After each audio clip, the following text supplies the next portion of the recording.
I'll call this meeting of the Northfield Finance Committee to order. It's 6:04 on March 21st, 2022.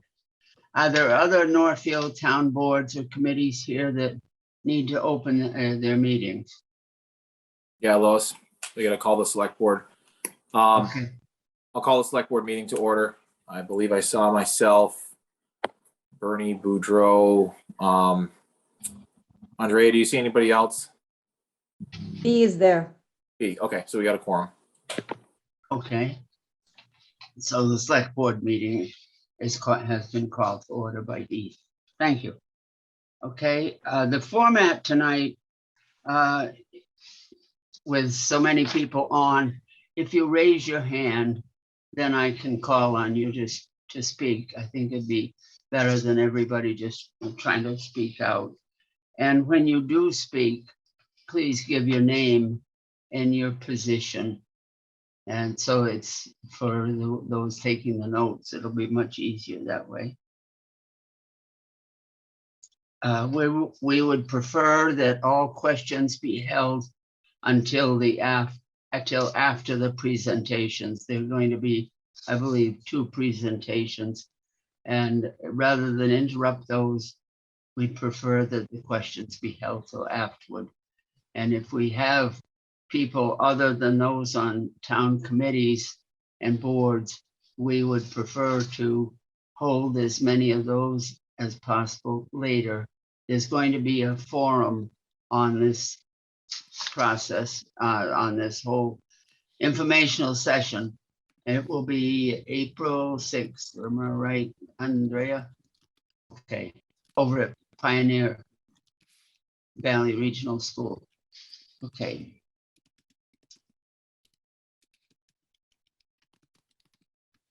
Then I believe that is it.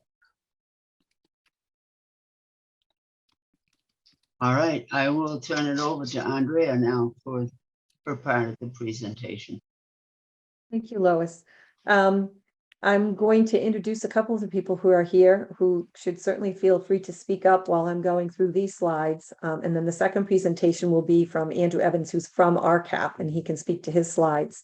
So the first presentation will be kind of talking about the transition from the district, from the company to a district. I see that Dennis McCarthy is here. He's the Chief Financial Officer for Thomas Aquinas College, who put together much of this information and certainly worked on the financial pieces. And then Donald Glaskoff is here, who's the president of East Northfield Water Company. I believe he's here. Oh, there he is. So both of them have participated in the creation of this slideshow, and certainly a lot of the information in it. And if I miss something or say something wrong, please feel free to just speak up, because you're definitely a part of the information here. So now Beth and I are going to attempt to have me share my screen. And let me see. Oh, I'm not sure I did that right. I don't think you guys can see my screen. Can you guys see my screen yet? Yes, I can.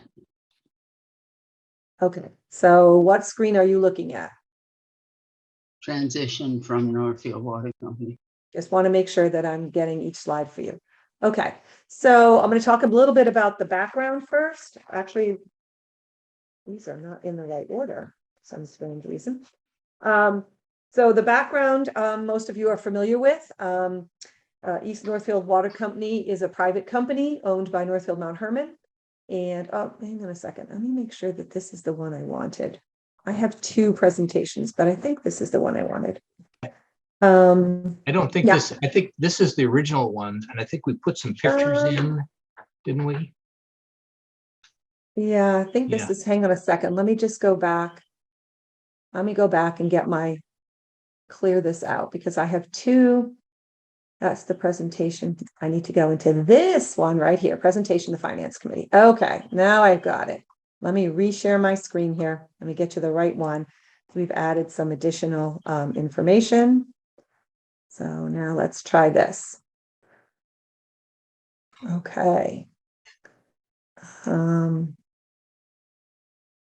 Okay. So, so the first thing, I can go to the summary page. So, the first thing is just some basic information about the East Northfield Water Company. This is sort of our summary of why we are where we are and how we got here.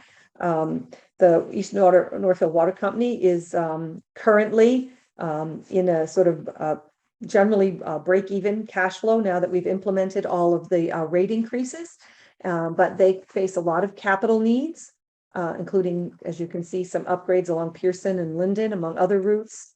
They do have a capital plan, I believe, a written capital plan, I think, that has been reviewed, little so they louder. are not. Go ahead. I can't either. I'm trying to figure out how to fix that. You can't see what? Here we go. Are you looking This- at the summary? I think that's patter. Okay. If you're, You got to mute. people have to be careful to mute if you're, thank you. So the complying with, are you guys seeing the summary page or the front screen? I think we're seeing the summary. Okay, good. So the Mass DEP requirement is for an additional filtration or new water source. So that's the big elephant in the room that we've been talking about for at least 3 years since I've been here. There is a projected growth of water usage, and we can speak a little bit to that. Obviously, the college is back in session. We are seeing some projected growth with Moody Center. And the private East Northfield Water Company, as a private company, doesn't really have access to government funding for these capital needs as you would if you were a district or a public entity, which is what a district is. As a new water district and a government entity, you could get grants and loans for many of the projects listed above, and we'll see some of that discussion when we talk to RCAP. Andrew can address some of the projects that he's already been looking into and some of the funding sources there. Another benefit of transitioning to a water district is that the district operates at a much lower cost. For example, they don't pay taxes. As a public district, you don't pay taxes. As a private company, any public company obviously pays state taxes. So just a quick little current facilities. This is the building that that houses pretty much the works of the district. So the water company is a private entity incorporated in 1927, and the dam was in 1936. There's about 283 accounts, approximately 665 individual residents on this, the college, and obviously we have seasonal residents up on the ridge. In 2018, there was a higher than acceptable level of coliform in the Grandin Reservoir before the water went through treatment and distribution to customers. It was treated after that, but that triggered input from Mass DEP and required East Northfield Water Company to deal with enhancing its treatment options from the Grandin Reservoir or an alternate wet water source. East Northfield Water lacks the financial resources to comply with that requirement and respond to Mass DEP. Again, being that it's a private company, it doesn't have leverage to partake in public funding that is offered for many small private public districts. So East Northfield Water Company is exploring enhancing the filtration at the Grandin Reservoir site, or obtaining water from wells near the reservoir. They've been exploring that option. They're both problematic in different ways, and they both are expensive in different ways. So without access to public funding, it becomes very difficult for the company to come up with either of these solutions. Obviously, they're working and researching still both options, because that's a requirement that they continue to do this work while we talk to them about options. As a private company, they have extremely limited access to low-cost grants and loans, which has led to the investigation of transitioning to a water district, which obviously has access to those particular benefits. There's the reservoir. It's a little peek of the water up there in case you haven't seen it, which I hadn't. So for many years, the company ran at a loss due in part to its closure of its largest user, which was the Northfield Mount Hermon campus in 2005. Recently, they secured the rate increases through Mass DPU, which was a lengthy and expensive process, and were fully implemented this past June of 2021. With the implementation of these rate increases and the growing use of the Northfield campus by Thomas Aquinas and Moody, the company is now generating what we consider sufficient. They consider, and we'll talk about the pro forma, revenue to cover its operating costs.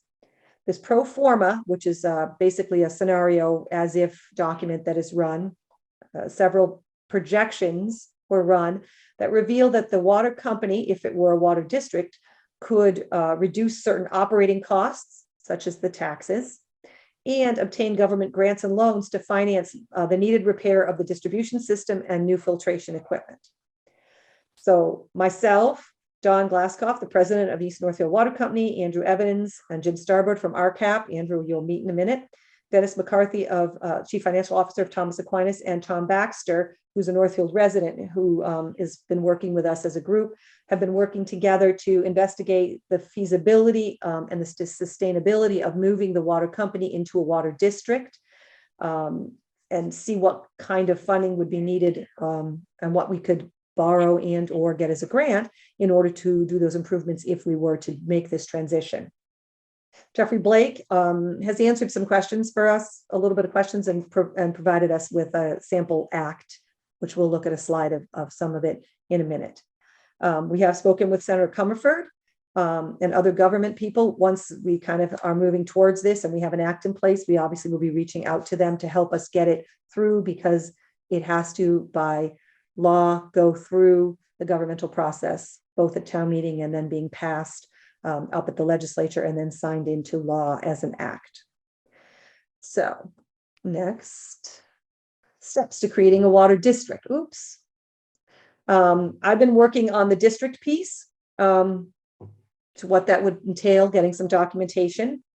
And transition, it's talked about transitioning the water operations into this newly formed district. This is a two-step process. By creating the district, we don't automatically move everything. The committee will be drafting an act to establish an East Northfield Water District. Obviously, this is a legal document which spells out the creation of a commission, which would be comprised of customers and representatives from the town and various entities to supervise the employees of the water district and provide new, clean, dependable, and affordable water, much like we have in the wastewater. We have a three-member board of commissioners who do the wastewater district in town. I assume the other district, the water district, also has a board of commissioners, which I think is going to be doing their annual meeting in the next couple of weeks. So steps to obtain and create the district for the transition would include getting the select board support to move forward and present this as an option to residents, which they have agreed that they thought should happen, that should be presented to the residents. And then the process we're beginning now, which is presenting the information of the water district to residents. We're starting with boards and committees we thought might have a legal or statutory part of the process to get them on board with any questions they might have from their perspective.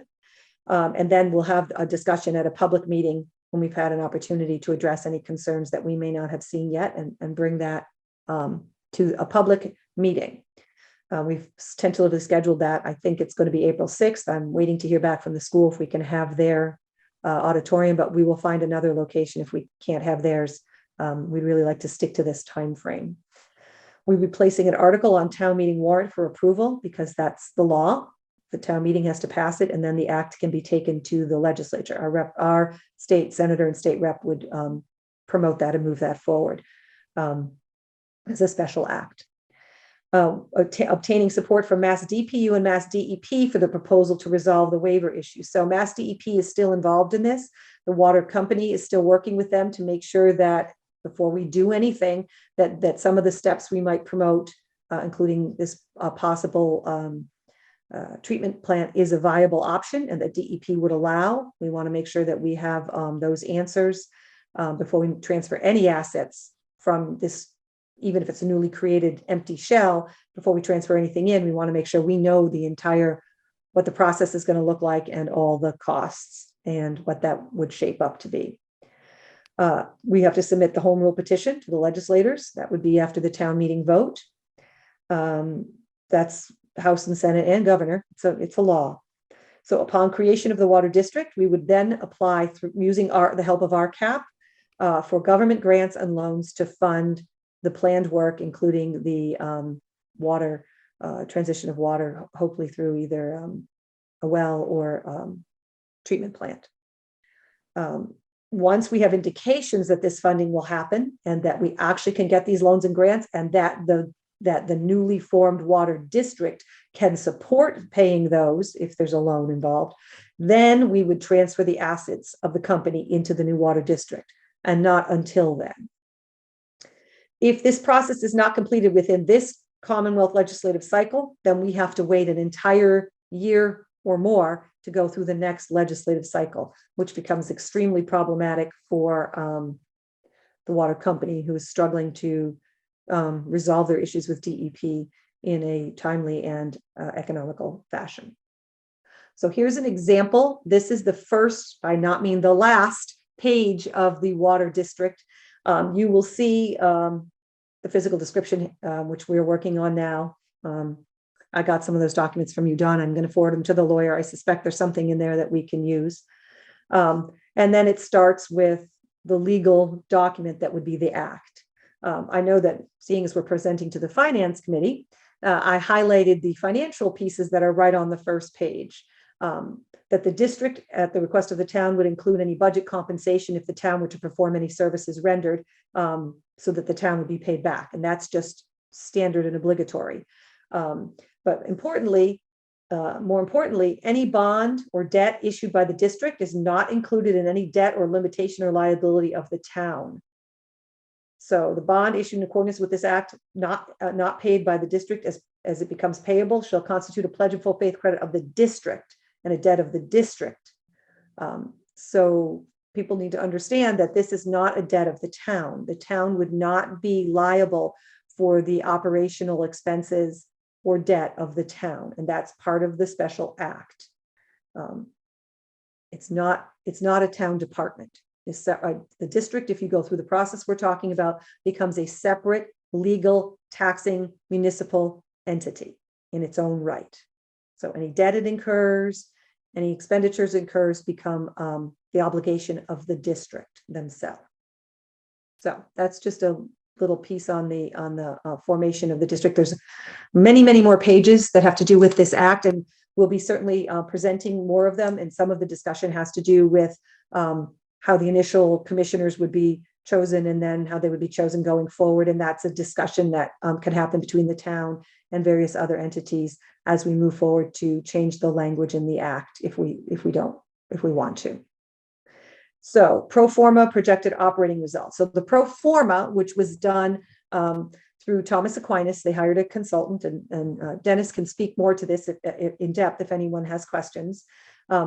Basically, a pro forma is sort of a run through, an as if scenario, taking current information that we have and then putting in assumptions that we might have, things that we know.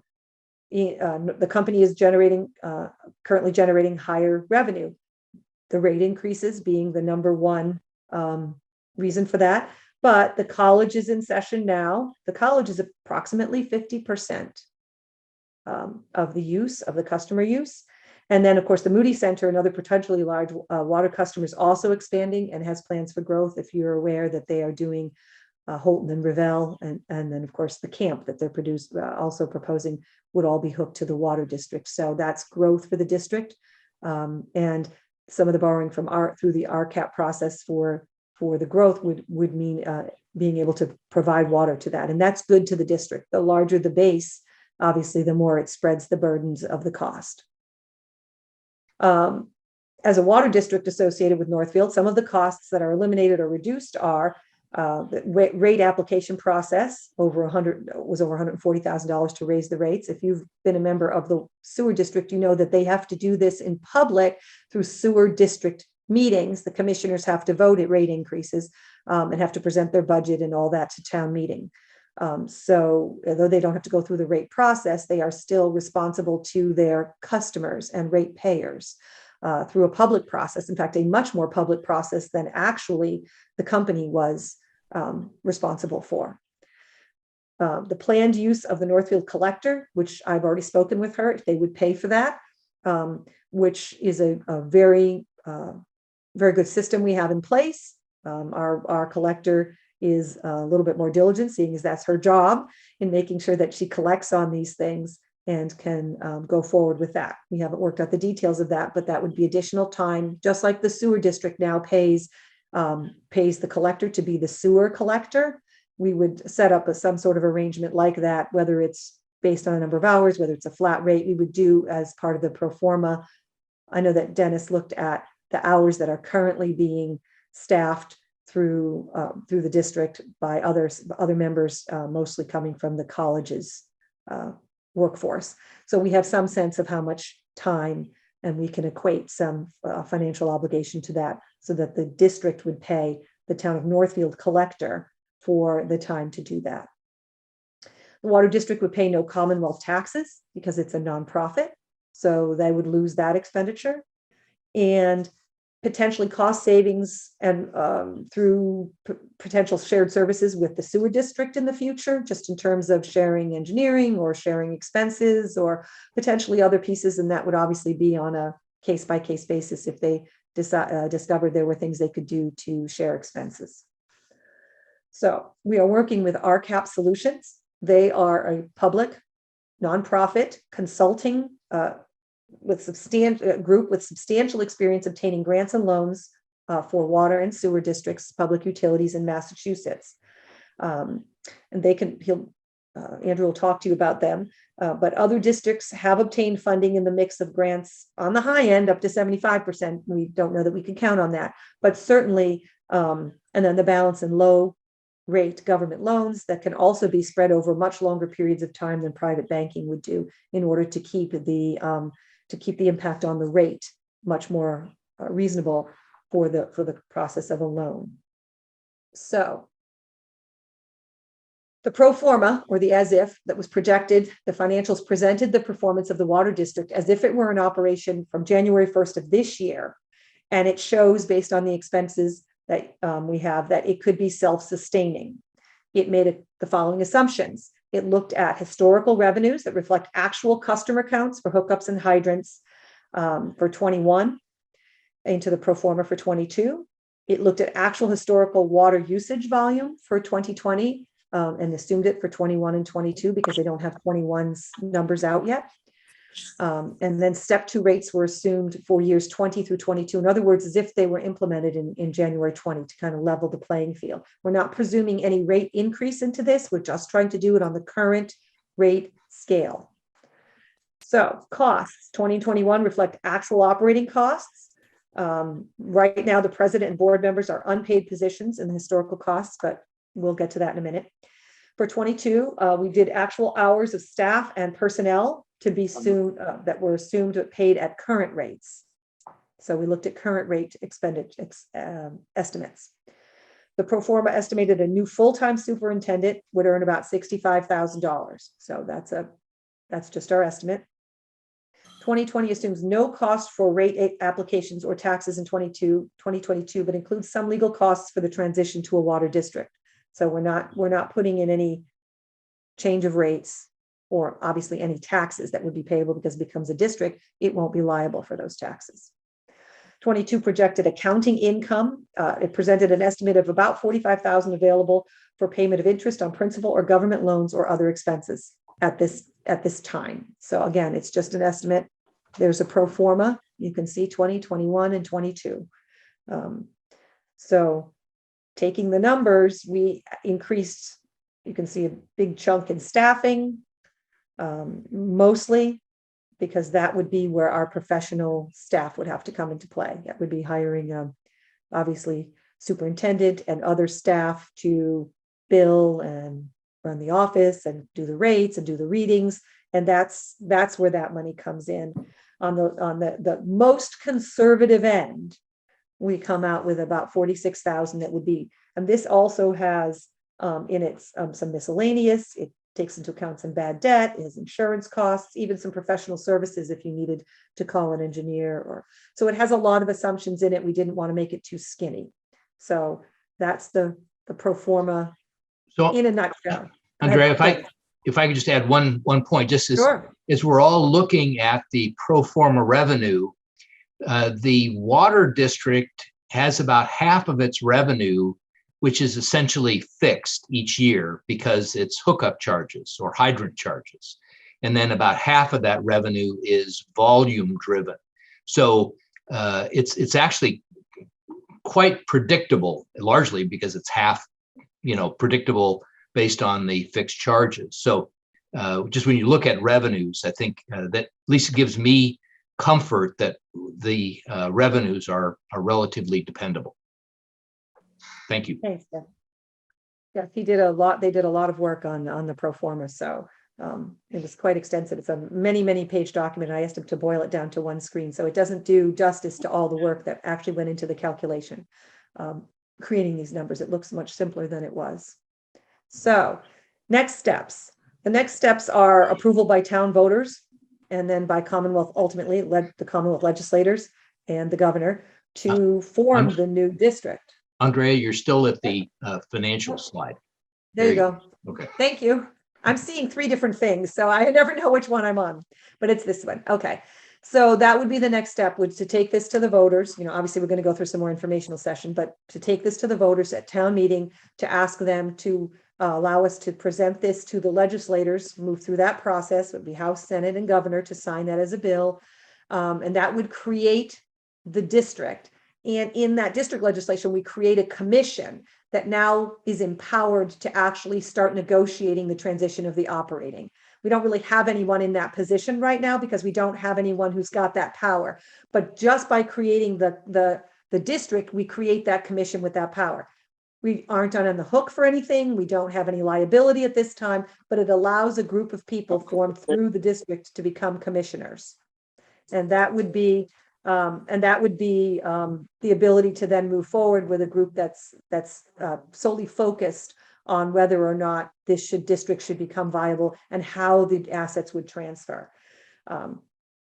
Once the district is formed, then we go for the governmental funding before we transition any of the assets. So in other words, the loan package, the borrowing, the grants, all would be put in place. This would be something that the commissioners would be working on to make sure before we transfer any assets that this is a viable entity that can move forward with the financing structure that we would now know would be set in place once there's a district to work with RCAP continuing to move forward.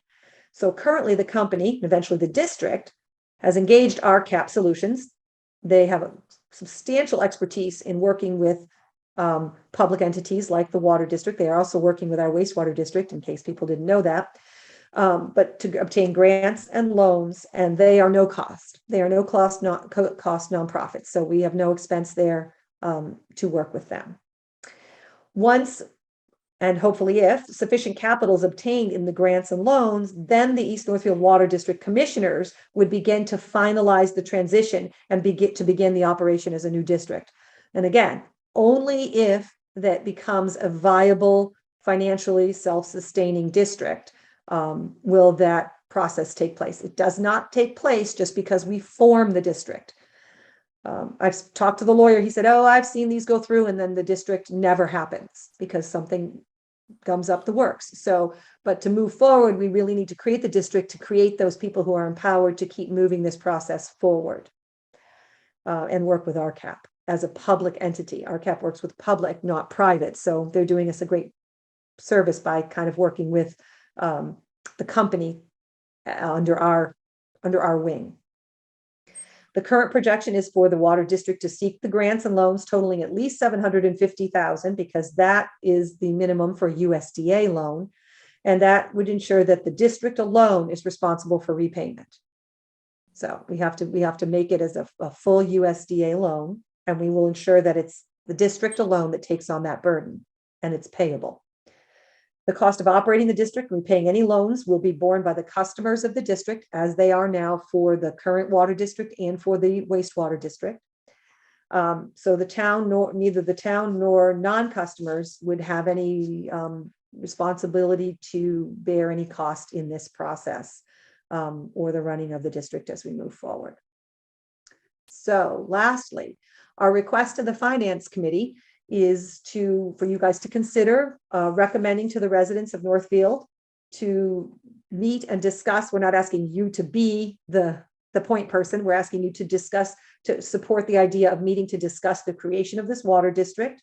And hopefully, as the result of the discussion, to support the placement of an article on town meeting warrant for the vote of formation of the water district. Again, the town gets to weigh in on this. We're only asking that the select board already sort of supports it. So we're asking for the finance committee to come on board with the idea of putting an article on for people to take the vote. Doesn't commit the town to anything other than further work on this project, because there's additional steps before we can transition any of the operations into to the actual district itself. The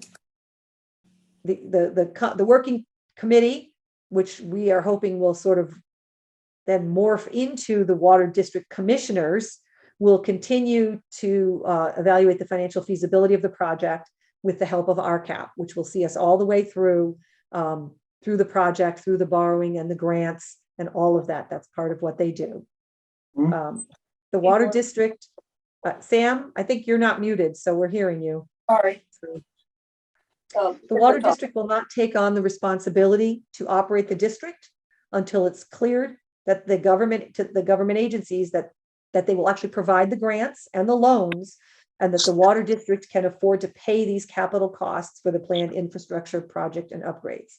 So there's several steps in the process here, as you can see.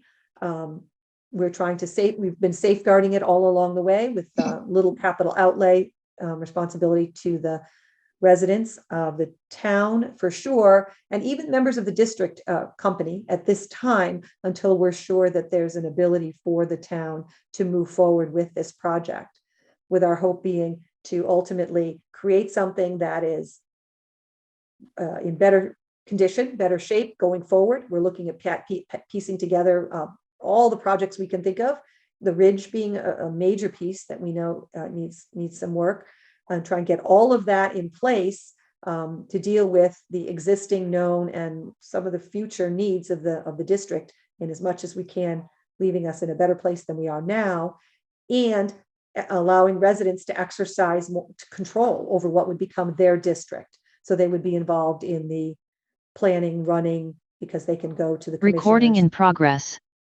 They can go to the actual commissioners who are responsible to them as a district.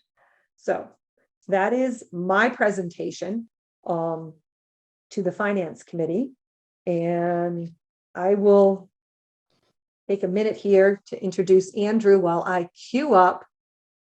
I'm going to stop sharing for a minute, and I am going to change my screen to another hopefully another one. I hadn't figured out how to get out of this one and into the next one. If you have a trouble with it, I can bring it up on mine as well. I just have to get out of this PowerPoint, I think. There Andrea, I'd like to ask a financial question here. You're the chair. Okay. These people that would be working for the district, who is their employer? Well, in truth, the employer is the district, but it depends on how we set up. We could set it up like we do the water, like we do the wastewater, and then they would pay for the town for being their administrative agent. Right now, we haven't gotten to that level of detail. That's the kind of thing we really need to get commissioners on board to run those numbers and see what makes most sense. It says the treasurer will be, because if you don't have a separate treasurer by law, the treasurer collector becomes the treasurer collector of the town, but they have to pay for that service. It's not free, and they have to pay that fee. So it's up to the town in dealing with the commissioner pieces as to what kind of role the town would take and what the costs of that would be.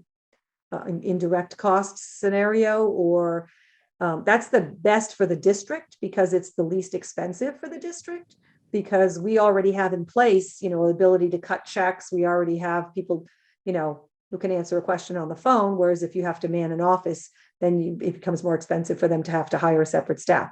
Didn't say it was out of the question, but that's the kind of thing that once you have the commissioners in place, they can explore the best possible options and make a proposal to the town if they so choose, with the financial piece as part of it.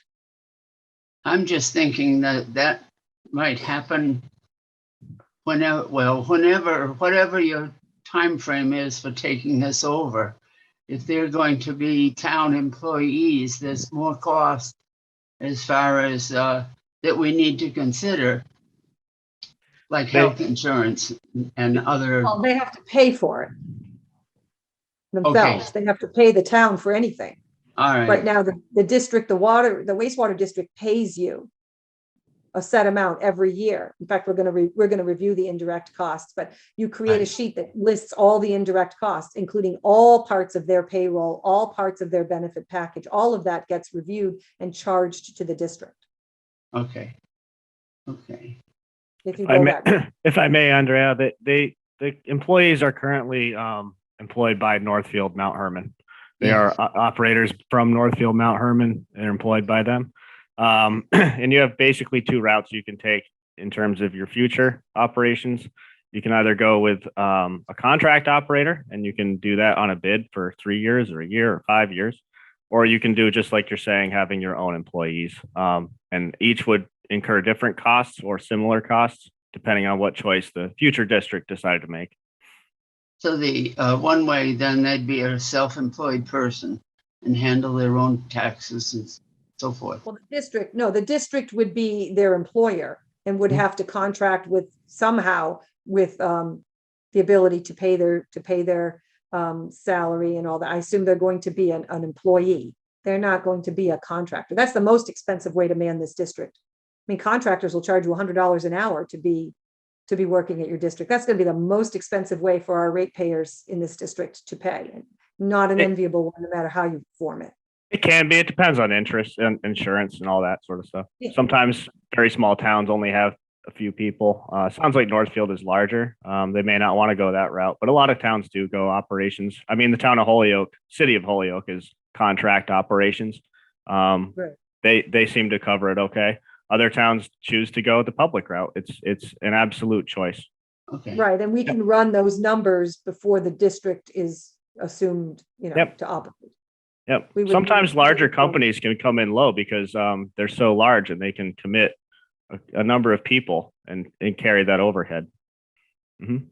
So This is Dennis. I guess I would say that we've tried to be relatively conservative on the financials. In other words, build in more cost than is currently being incurred by Northfield Mount Herman on the chance that as an independent operation, our costs will be greater. So if anything, I think we're erring on the side of assuming more cost to be incurred. In fact, if you saw those numbers, I think our staffing went up dramatically, and that's just because we were trying to be conservative.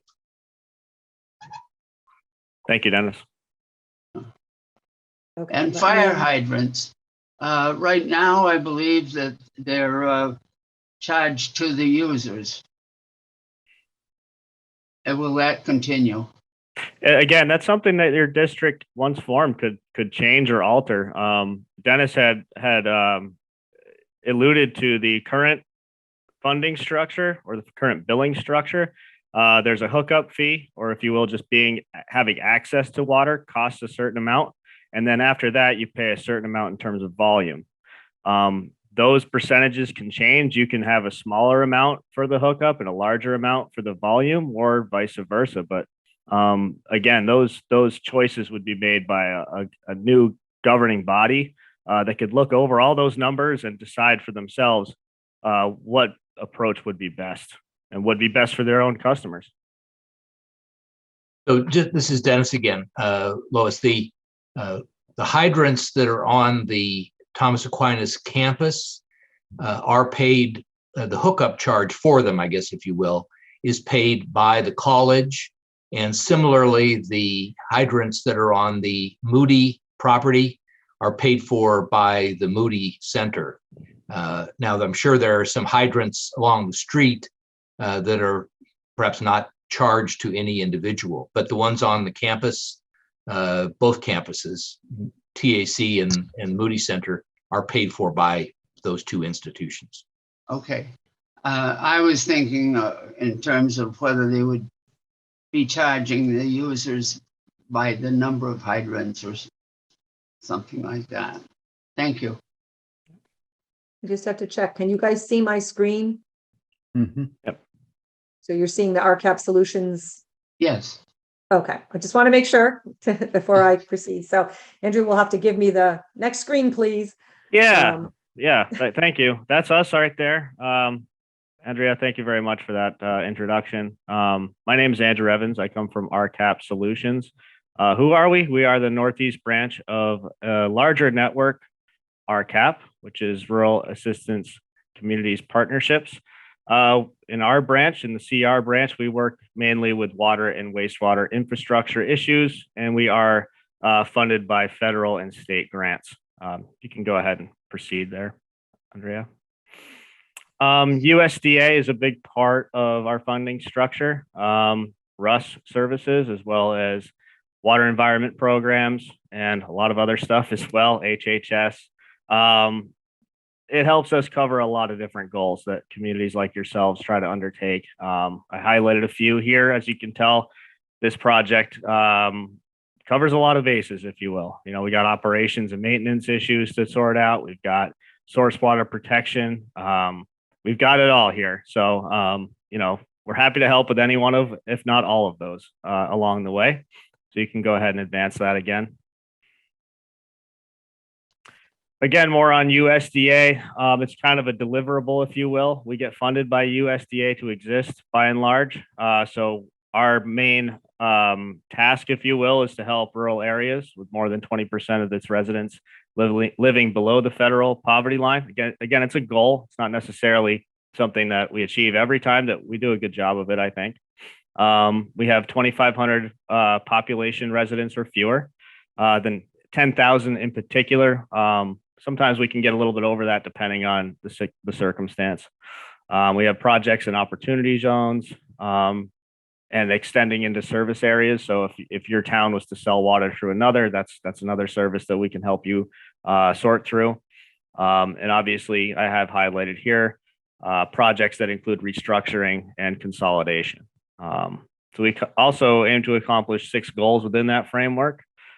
Compliance with federal and state regulations, of course, is a high priority. Financial sustainability for you all in this meeting, I think, is a very high priority, of course. Improved coordination among communities, I think, is a really big highlight for the USDA. This regionalization situation is something they're really working hard on. Of course, improve environmental health, improve public health is even more important. I've highlighted it here.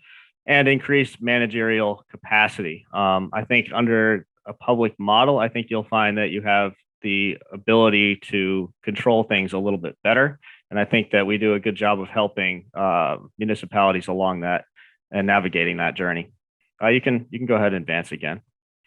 One thing I'd like to point out that we do, not just in terms of our grant searching, we also do income surveys. This really hones in on the specific community. I think Andrea really explained that well, how this is really a subset of your larger town.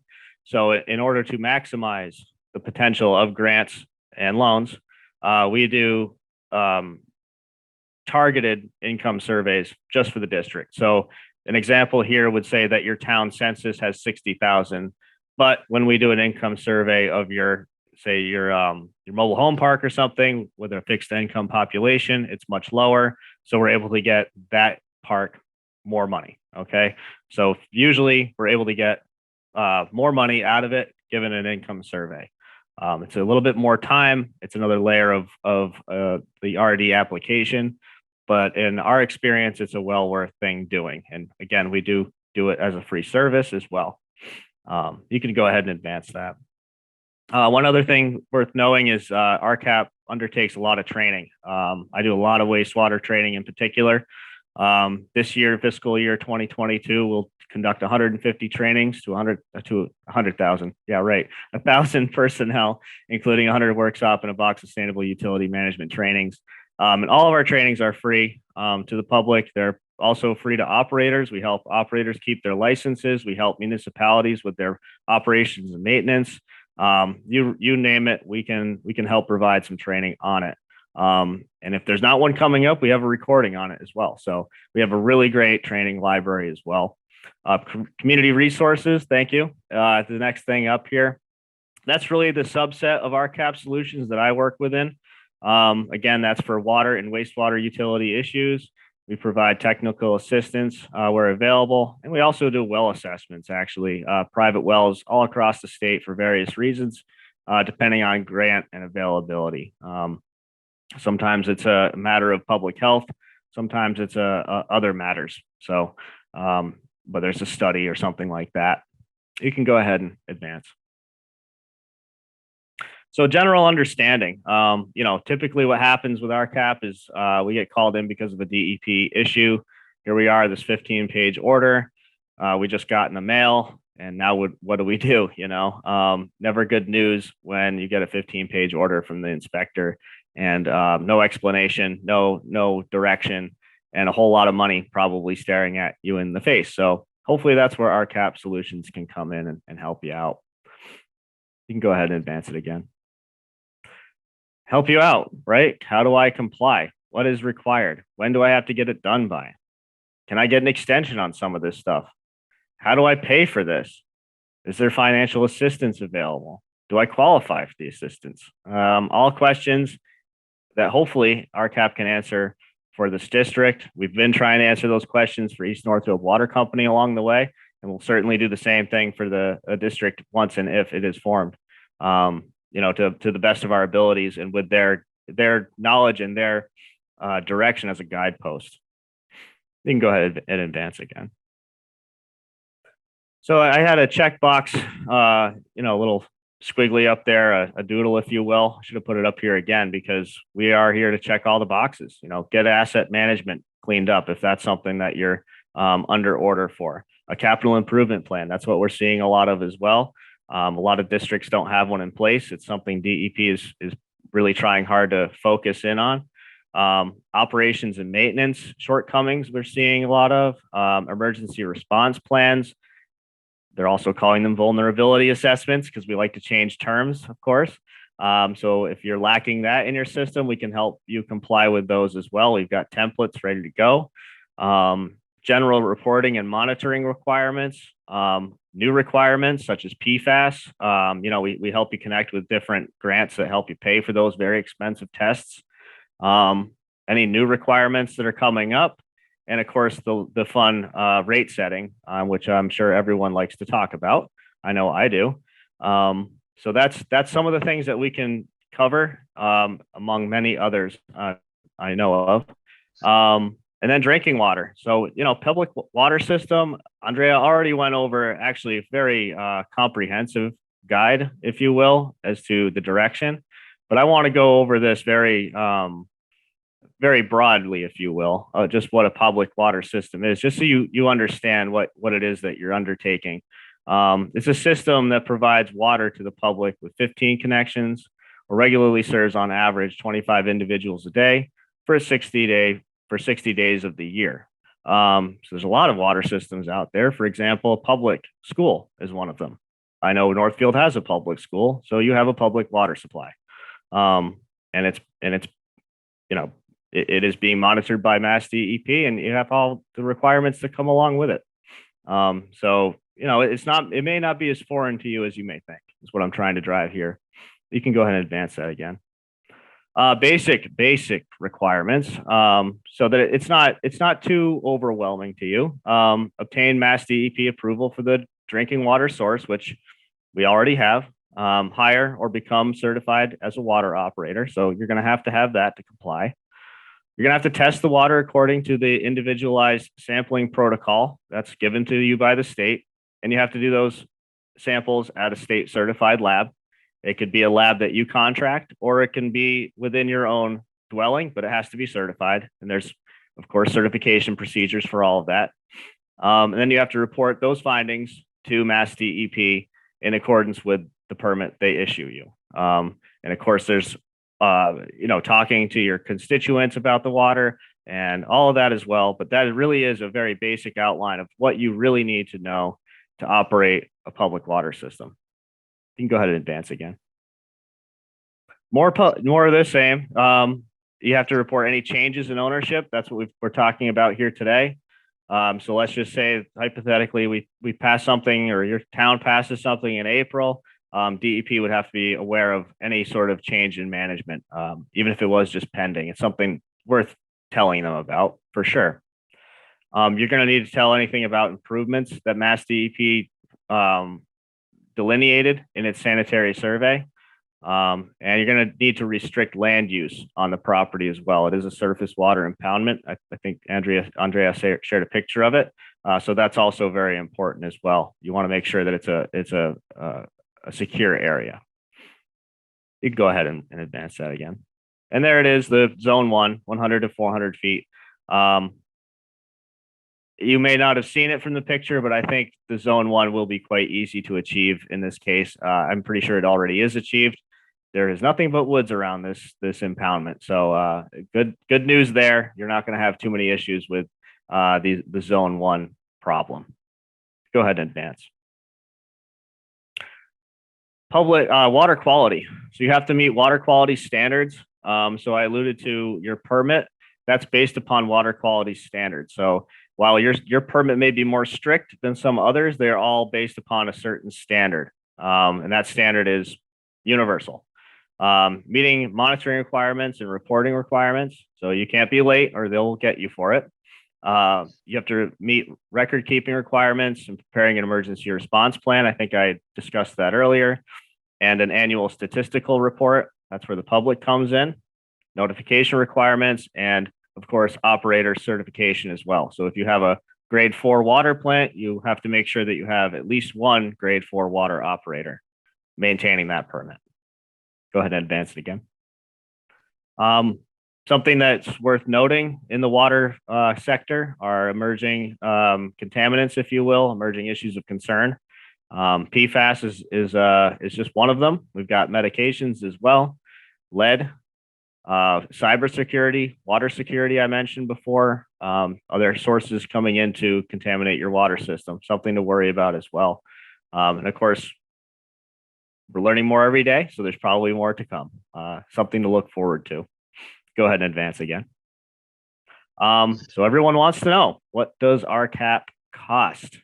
There is no cost for our service ever. We don't do that. We simply, we're simply a nonprofit. We exist on grants provided by the government that we lobby for, and thankfully we still receive to provide this service. And what we end up doing from there is getting even more grants from municipalities like yourselves to help harden your infrastructure and make it better for your constituents. Go ahead and advance the slide. And the requirements for RCAP, there are really only 2. Sign a work plan. Andrea already did that for the town on behalf of, I think, some authorization from either the select board or the finance committee, as well as East Northfield Water Company. And it was very simple. It's just a 1-page document. There is no fine print. It's just a simple outline of what we're trying to accomplish. In this case, establish a public water district and or gain access to public funding for that water district and for the necessary upgrades. The second thing that we require is what's called the Tmf tool. You can go ahead and advance the slide. There's a little bit more on that in the next one. It's called the Technical, Managerial, and Financial Tool. It highlights the need of a community. It really helps us fine tune how we can help and what areas that you might like to focus on as well. Okay. It also tracks our performance as technical service providers, or technical assistance providers, excuse me. And it's a way of getting data-driven metadata, basically, on our impact. So we can gain a lot of statistical data on how we achieve our goals on a national scale. But really, for our purposes in Northfield, I like to think that hopefully it will track our progress over time, and more importantly, showcase the things that the district once formed would like to work on the most. And hopefully we can do that, address those issues. And at the end of the project, we do what's called a final TMF. And it's basically the same thing, but hopefully we get a better score at the end, and you'll find yourselves on better footing at the end of it. You can go ahead and advance the slide. And that's me there. Of course, I would make business cards available if I was there in person today. I'd also bring a few manuals and brochures. We have a lot on, sampling wells. We have a lot on rate setting, all different booklets and materials you can find on our website right there, rcapsolutions.org/cr. My email is Anybody there. wants one, just stop by. I have his business cards. Yeah, and my phone number, email is all there Oh, as well. I should note that, that's a picture of me as well. I fish on the Connecticut River a lot. I grew up here. I grew up in the area. My sister went to Northfield, now Herman. So I'm familiar with the landscape.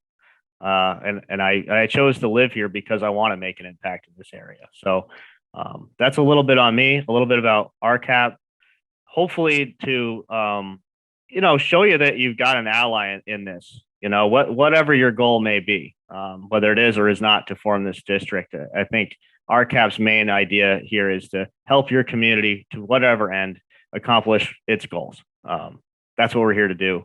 And you don't want that, you just tell us you don't want it and we're out the door. Again, there's no fine print. There's nothing like that. You just send me an email and I won't bother you again. There's plenty of other towns that are eager and would love to help, seeking grants in particular these days. So with that, I'll leave it to you guys to deliberate or ask questions or however you want to proceed.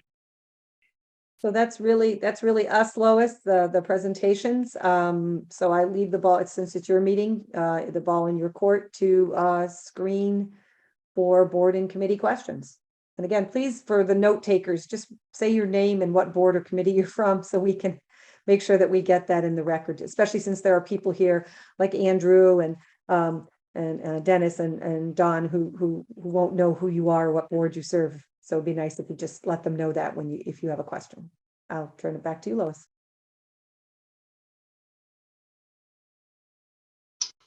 I have a question now. Lois,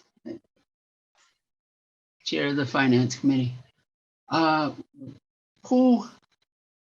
We're dealing with NMH owning the reservoir. They own it now. We're talking about forming a district using that reservoir. Who's going to own it? Is the district going to have to buy the reservoir from NMH?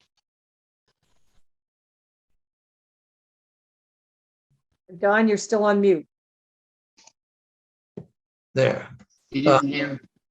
We have two options. One is that the reservoir and the facilities would be transferred to the water district, and the water district would control its own fate, including all of the assets that are necessary to provide water.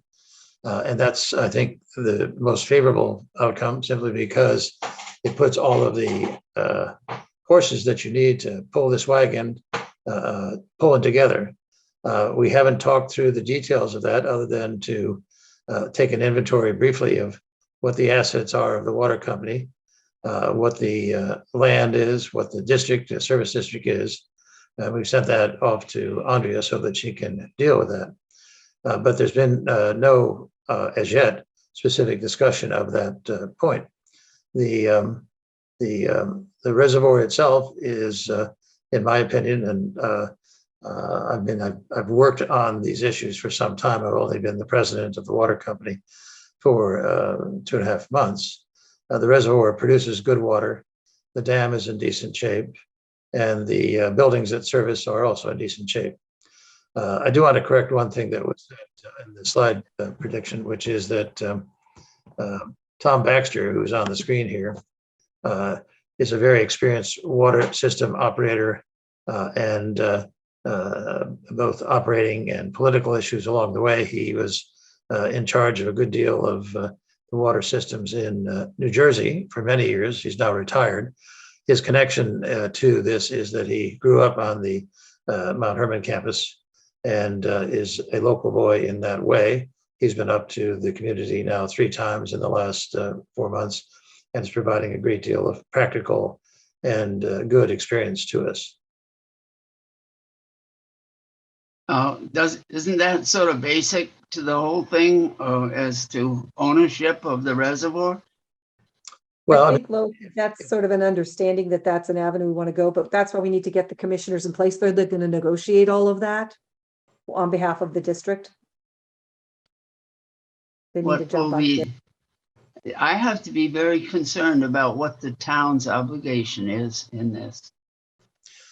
well, I Well, don't the think, district would own it, yeah, not the that, town. I don't see that. And that's another question we had from one of the members, Mr. Zelensky. The district is a separate legal entity. It's separate and distinct from the town. All of the assets and all of the liabilities of this water operation we're talking about would be the district's and would be the responsibility of the district to deal with. So as structured, the town, I do not believe, and I think the intent from what Andrea has been saying is the intent is to separate them out and not make the town responsible for those types of cost, expenses, and liabilities. This is Dennis McCarthy from Thomas Aquinas College.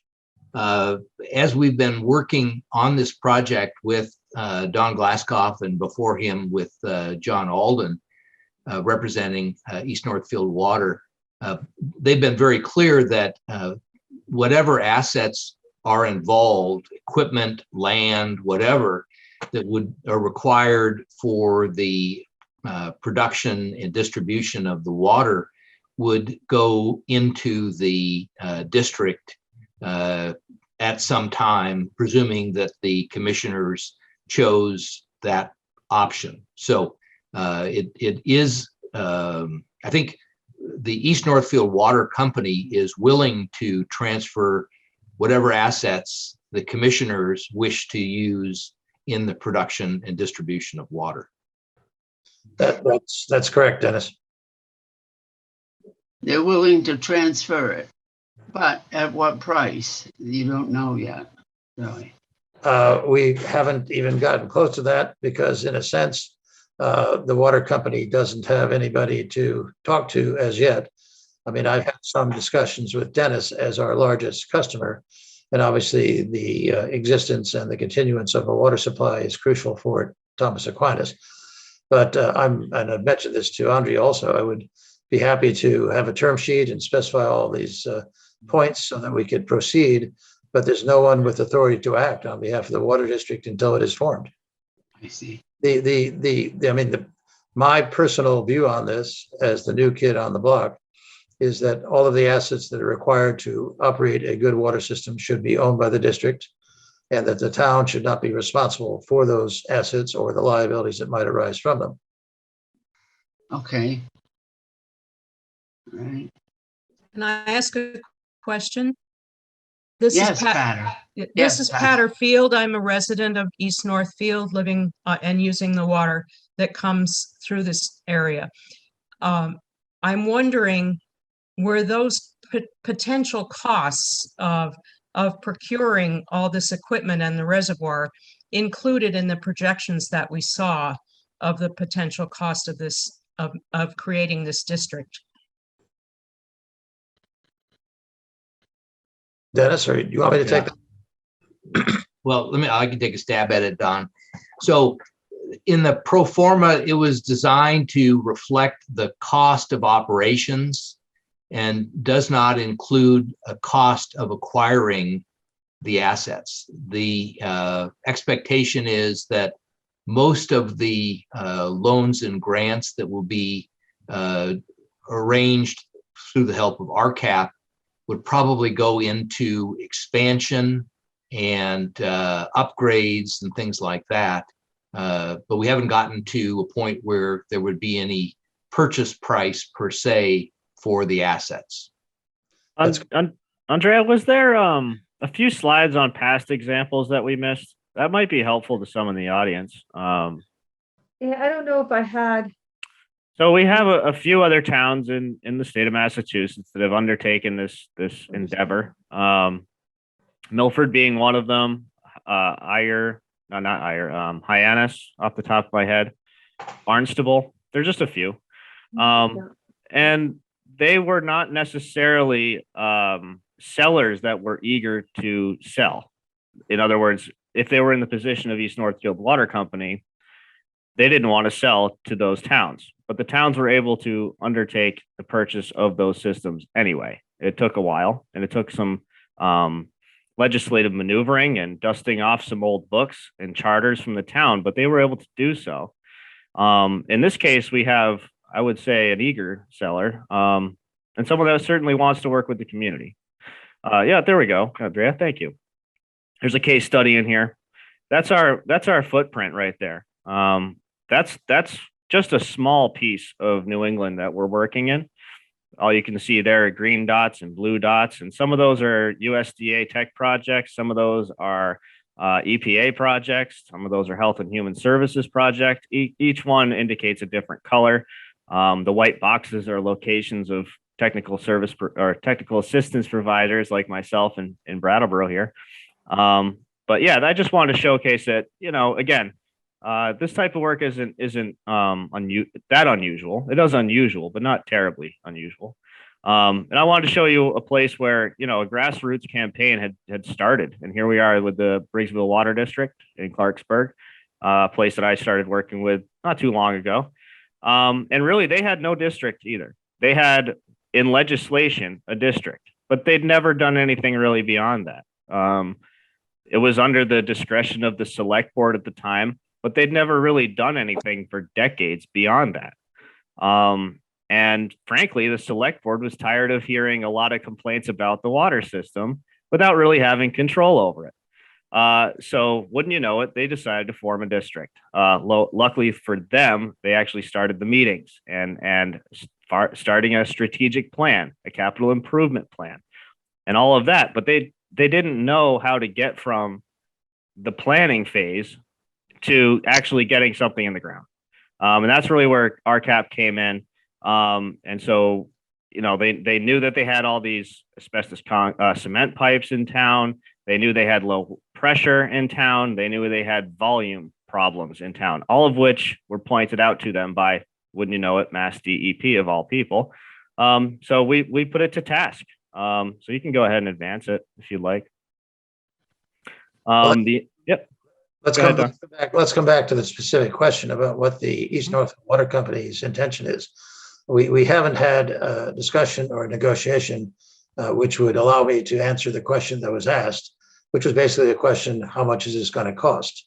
My answer at the moment, knowing what I know about the work that needs to be done and the financing that Andrew and his company can arrange, is that this is not in any way going to be an expensive project. There's not a high purchase price. The reservoir, the watershed of 300 acres, the filtration facility are useful only if they're serving the reservoir and the water system. And, the water company is very happy to participate. The only things that would have to be dealt with as the transaction is continuing and as the negotiations continue, with probably some help from the Department of Agriculture, is eliminating some secured credits and some liabilities of the water company. But to be directly responsive, there's no profit to be made. I've already retired 5 times, and I'm not going to retire on the proceeds of the sale of the water company. As Andrea mentioned, I'm working for free, as are the other outside directors of the water company. Our goal is to dispose of the water company assets in a manner that would allow Northfield and the new water district to control its future. So we are happy to transfer the reservoir, the dam, the buildings, and the 300 acres of watershed that's around the reservoir to the new water district on terms and conditions after the water district is formed. Very hard to predict timing, very hard to predict Department of Agriculture resources, but you have a very willing, I wouldn't call us a seller, I would call us a very willing cooperating party for this transaction. And Lois, this is Dennis McCarthy, or actually it wasn't Lois Patter, sorry. Certainly as the largest customer of the water company, we've been very focused on whether the water district could be self-sustaining And that's, I mean, it's critical for us that it be self-sustaining, and which is why we spent the time working on the pro formas and have been conservative about the pro forma. We will not be inclined to do anything that would put that sustainability in jeopardy. So you have the largest customer focused on sustainability. I should mention that RCAP did vet that pro forma, and I will say that it was quite comprehensive. And we do these rate studies and income surveys all the time. I'm doing a couple right now. So I would just echo Dennis's assessment of the pro forma from RCAP's perspective. Thank you. That's Sure. very helpful. Aren't there some pending items that need correction? And that's the reason that there are problems there. I mean, not many places, not many towns still have an open reservoir for their water supply. Now, are there pending issues that have to be resolved? Well, the water company is working on solutions to the pending issues, as you referred to them, and we are going to be proceeding with attempting to implement those solutions to the problems. The problem is that the DEP has told us to build a filtration system at significant expense or drill wells. We have determined with the advice of outside counsel that outside consultants that the wells are unlikely to satisfy the needs of the community for several reasons. One, the surveys done to date indicate a low likelihood, oddly enough, a low likelihood that there would be water that could be tapped through drilled wells near the reservoir. We are a gravity-fed system. We need our water to come from up the hill so you get good pressure down the hill. We have also been considering whether we could continue with the reservoir, which we believe is practical. We have located and are currently negotiating with a new filtration system, which is 1/10 the expense of the filtration system that we had been studying 3 years ago. And we are going to attempt to get that process of those filtration systems being installed underway. We have an obligation to the community also. We are going to take steps to replace a couple of water mains. We're going to take steps to meet the needs of Thomas Aquinas and of Moody Center. And we're going to continue to work on the efforts to install filtration at the reservoir, which will be adequate to filter the water. Whether this is acceptable to the Department of Environmental Protection remains to be seen. We haven't got enough of the details of the system to be able to seek their approval.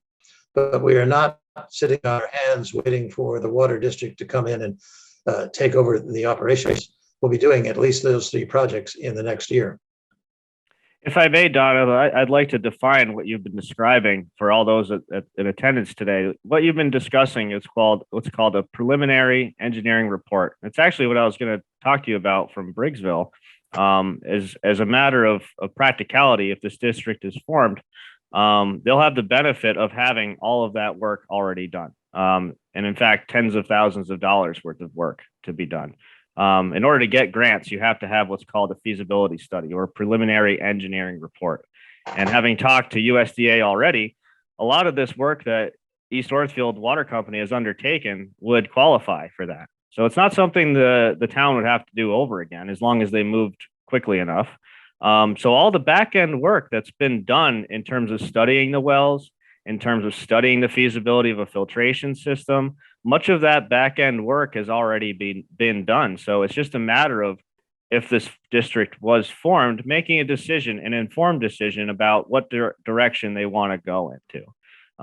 So it's worth knowing that while it may not be a perfect thing that you're looking at, it's not something that's been ignored. It's certainly something that's been studied, and it will have to be studied. And luckily for you all, that all qualifies for USDA loan.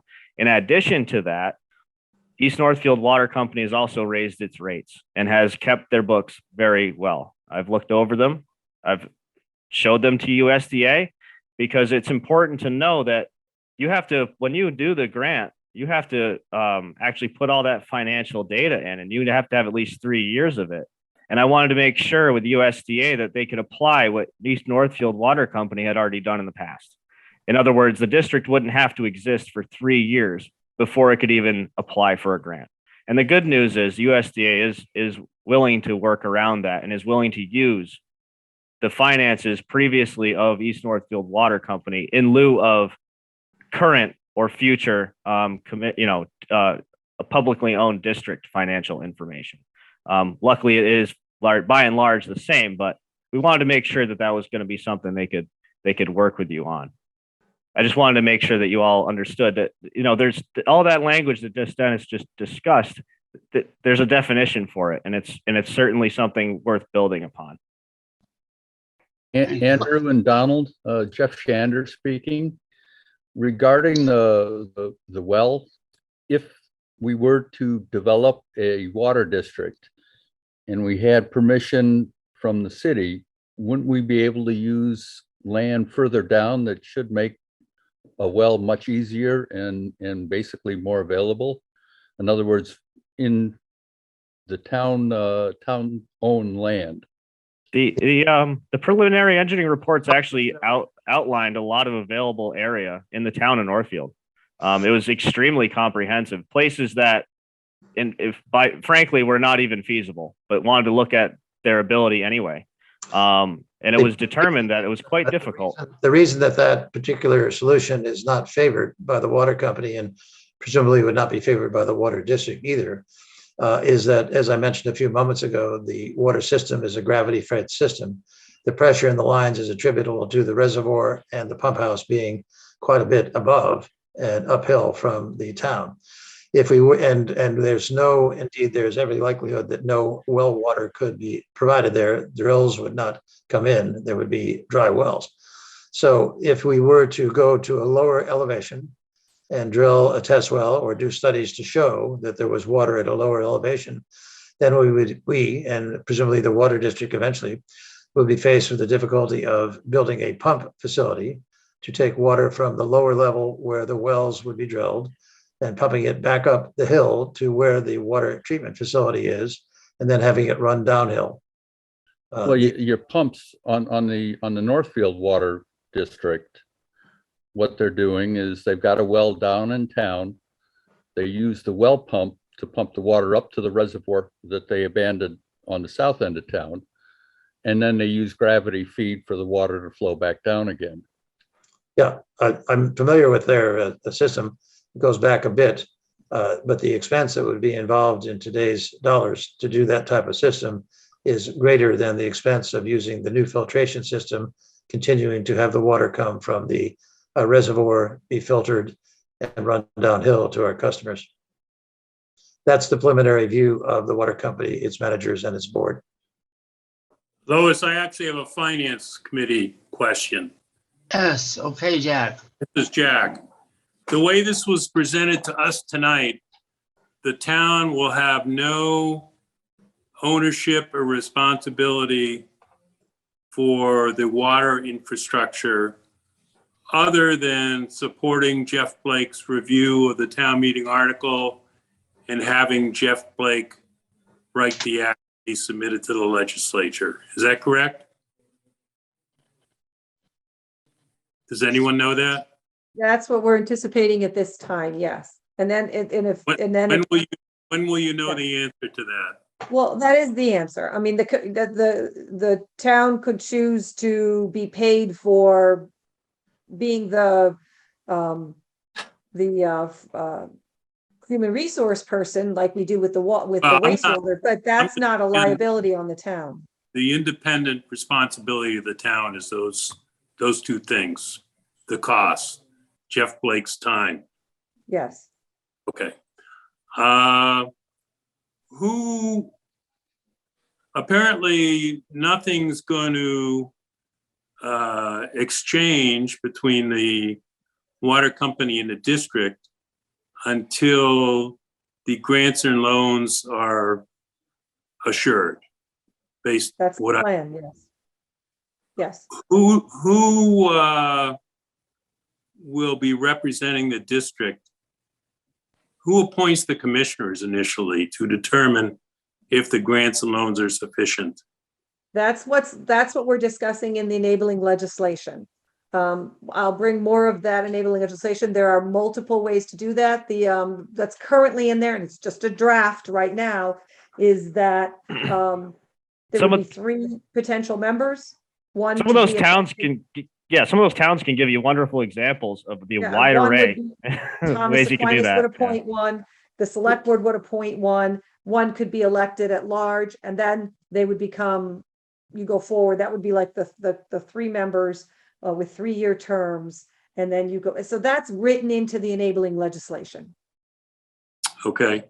On the, Andrea, a question on the commissioners.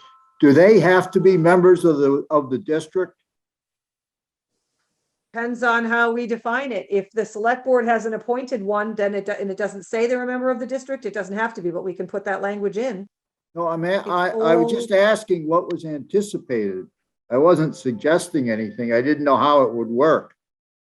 The enabling legislation has been with us for about a week. So that's something I was going to bring up at the public presentation to see what members of the public and Thomas Aquinas, and other rate users, what their opinion was. We have multiple scenario options there. It's really a blank slate, and the local community and the select board and the public can answer that question for us.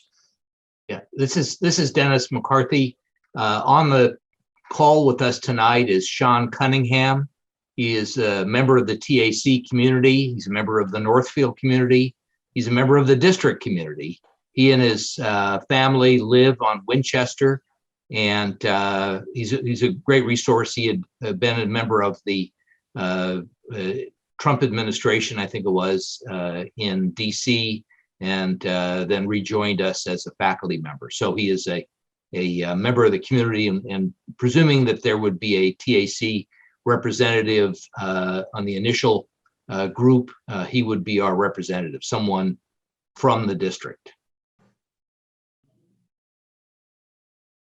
Jack, did you have further questions?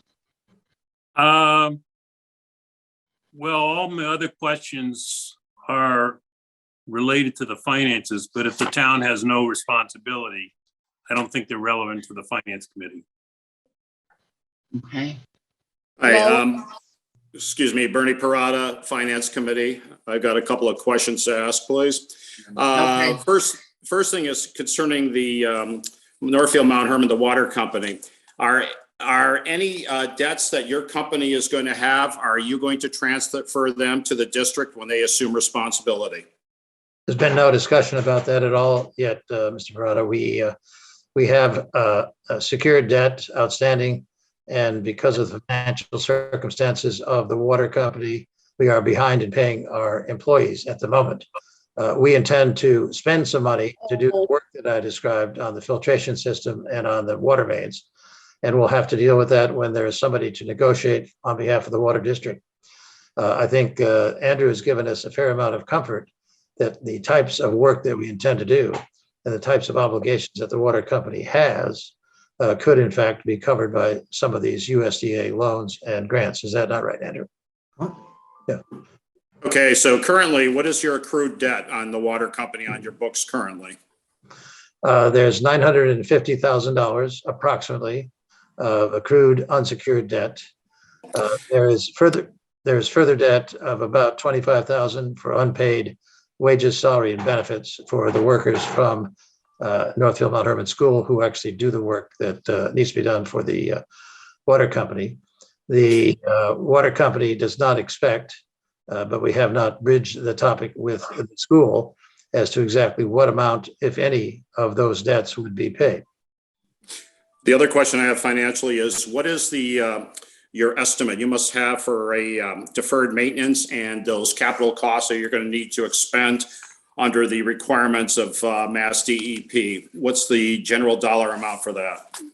The short-term expenses would probably be approximately $300,000. And that would be the initial stage of filtration, the initial stage the initial stage of water main replacement and the initial stage of water repairs. Those are the essential initial expenses. Other than that, we have a complete and comprehensive plan that we submitted to the state, both to DPU and DEP, describing the work that would be done over many years. But we have a short-term plan that would be in that magnitude. Okay, and the last question I have is, I noticed when we were receiving the presentation, this is not directed at the Northfield Water, East Northfield Water Company, is I saw that in the legislation that they were looking that the Thomas Aquinas has a guaranteed seat on the board if there is one created for the water district. I would like to have that. I strongly suggest that that be removed and have a resident user as the to be eligible to sit on that board for that legislation. I think that a guaranteed seat for a college would also be an issue of conflict, since they're the largest user. They could dictate to the residents of the neighborhood, would have more influence than the residents themselves. And I think that should be removed. It should be the resident users on that board. And so I suggest that be removed, but that's a suggestion for me. Yeah. Thank you. Yeah, that definition of the three, that was just sent in. There's no agreement on the definition. I would assume that even if there were three commissioners and one of them, if you were to go that route, was appointed by Thomas Aquinas College, you're looking, I mean, the way this is written, and again, we're not tied to it. One of them is appointed by the select board and then one is elected, but you could make it, you could change the form of that. You could change who's eligible. That is something to be discussed probably at the public forum. This was just for the sake of putting in language. All right, but like I said, that's where my position stands on that. Thank you. Karen, Karen you Boudreaux. do have a question? Hi, Karen Boudreaux, Sewer Commission. When we look at projects coming up, we look at certain metrics, millions of gallons or a segment of millions of gallons per use to determine capacity and cost. When people talked about the asset transfer and the value of the asset transfer, Northfield is not the first town to go into such a negotiation of taking over a water supply.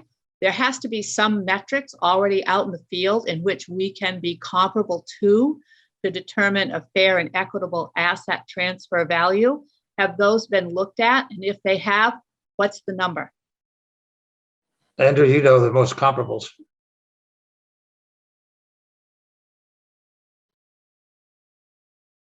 Andrew? Any others? Andrew, weren't you describing some comparables in your presentation? Yeah, I'm sorry. I wasn't sure if that was directed at me. Yeah, there were some others that we can talk about. One of which, unfortunately, a lot of them are larger. These examples, Barnstable, Millbury, excuse me, $77 million expansion project on a water system. That's not the scope of work, obviously, Northampton or Northfield is undertaking here. So I guess what I would take from that is, being as you're a smaller system in a smaller community, and if a larger system in a larger community could do it, I would like to think, hopefully with some assistance from RCAP, you could do it too.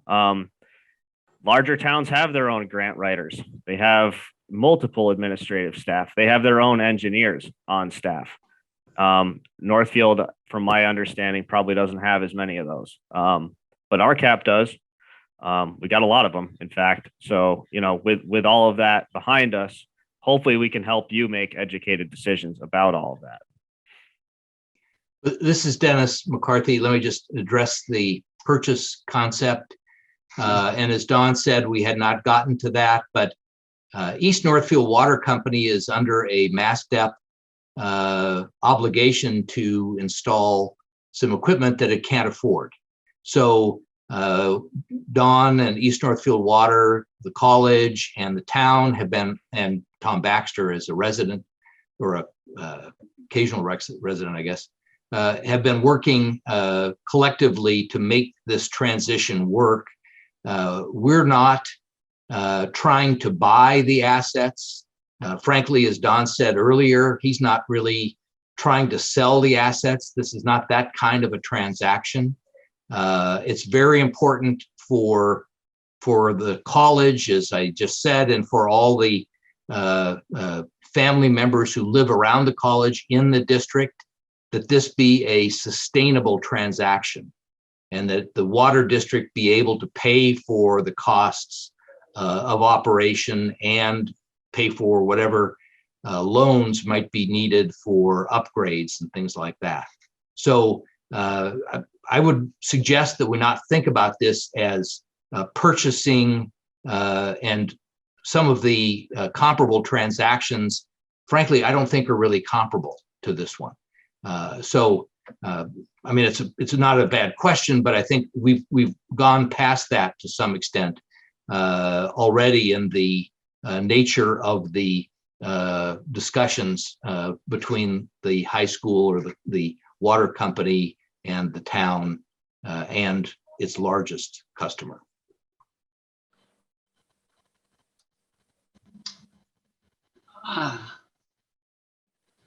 In other words, there's a possibility that the district would have to take on the debt that NMH has incurred? No? No, that is not in the pro forma, and that is not contemplated, and as the largest customer, it's just not going to happen. I'm just hearing you say, the NMH can't afford this. Well, how will they do that catch up after the district is formed? Well, I'm not speaking for NMH, and I'm not on the board, and I'm just running a little water company that is operating at a loss. The last piece of paper that I saw when we got our rate increase, that was the option, was a bankruptcy petition. So this is not a valuable asset that we expect will be turned into plentiful riches for anybody. It's a losing proposition for years. The water rate increase saved it. We have plans to do some modest work as much as we can, but we have to deal with the fact that there is secured debt that the school has. We'll have to go to the bank and get it released. Maybe there's a price, maybe there's not. So we're not talking about the water company making money from the water district. We're talking about selling and transferring the assets to you in a manner that works for the water district. The numbers have to work. And excuse me, could I ask a question? Sure. I'm a little confused. I thought that it was said that with the rate increase you folks put in a year or two ago, you were now operating at a break-even level, but you just said you were operating at a loss. We were operating at a loss before the rate increases went into effect. And that's But are you operating at a loss today? No, we're operating break even, but we have no capacity. We have no capacity to make any of the improvements that I described. We No, I can't. understand that, but I thought you'd said you were still operating at a loss, so I just wanted to make sure I knew what the real situation was. It's a break even, and Dennis has been through the numbers, as have I.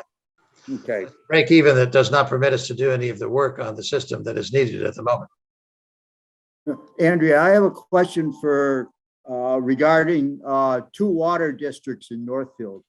Yeah. Was any thought given to combining these two districts into one? Water district, Andrea? the Northfield Water District is not interested at this time. The who? The Northfield Water Northfield District. Water District is not interested. Okay. Now, just anybody that's on here and wondering, we have run up against a lot of confusion by people. Both water companies have used the name Northfield in their title, and people are confused thinking it belongs to the town or whatever. Neither one, as this one we've talked about, but the other one does not belong to the town. It's owned by the users. I understand That's that. the Northfield Water Company. Northfield Water District. Okay, District. all right. I have another question, Bernie Parada, Finance Committee. This is to the RCAP. I just want to get this correct. If you do get a US FDA assistance for the new water district, is this correct that only up to 25% can be a grant and that 75% of the rest of the cost must be bonded at a current rate of 1.25%? over a 40-year period of time. Is that correct? That is a minimum standard. It's the opposite for a maximum standard. So it's a 75% grant, 25%, paid for, bonded. So in other words, there's a scale, right? You can get 25% grant or 75% grant. And that alludes again to my income survey slide. So that is all dependent on census data.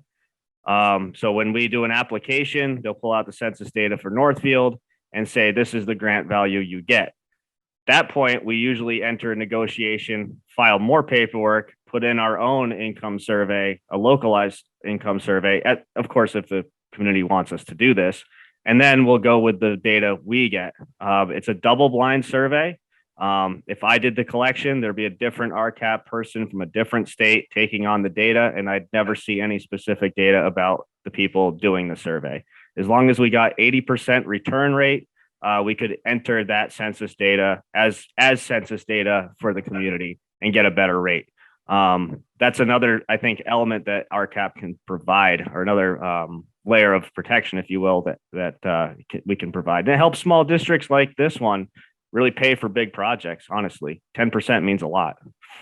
Now, the other thing I'm asking you is, obviously, if you do bond for that, and currently the district, or excuse me, the water company is operating at a nonprofit basis right now. Obviously, the water rates would have to go up for the consumers or users to pay for the bond. Is that correct? So I think that's part of what the pro forma was really trying to showcase, was that if you shift to a public model, you save a lot of money in other costs that you currently wouldn't have as a public entity. So in other words, the costs that they're incurring now as a private company, they are a for-profit. Whether they are getting profit or not is irrelevant. they're not a nonprofit. They are a for-profit company. That's important to know. So that transfer. I guess I lost my train of thought there, but The money I'm that just we're saying that saving in the- approximately the money with- we're saving in the pro forma and that we were Yeah. building in the pro forma is Thank that you. there's actually money left to be carrying debt. We built that into to kind of the understanding is that there would be borrowing. We know there's going to be some borrowing. But again, this will all be done before any assets are transferred. So we'd have to know, as Dennis keeps saying, that this has to be a viable operation or we're not interested in doing it. Yep. I'm just saying that the users of which is a small group, of course, it's only approximately around 280 or 288 customers, no matter what, are probably going to be viewing a rate increase, obviously, because there's so much other with capital costs. And of course, the questions of the debt and that the company currently has, there's going to be an increase in cost to the customers. It's not just going to be an equal, no change in their rates. They're going to be faced, obviously, with a rate increase to them. Is that correct? I mean, Dennis ran the pro forma with no rate increase. So, we're taking the approach of trying to do this with no rate increase, which is the best case scenario. Now, can anyone guarantee going forward there won't be rate increases? There's rate increases for water and sewer as you go forward over the years in every district. But right now, all the pro forma work that's being done is under the assumption of using the current rate structure. I can guarantee that if the transaction we're talking about does not complete, that there will be a significant, much larger water rate increase because the DEP has told us that we need to build a very expensive filtration system or drill very expensive wells.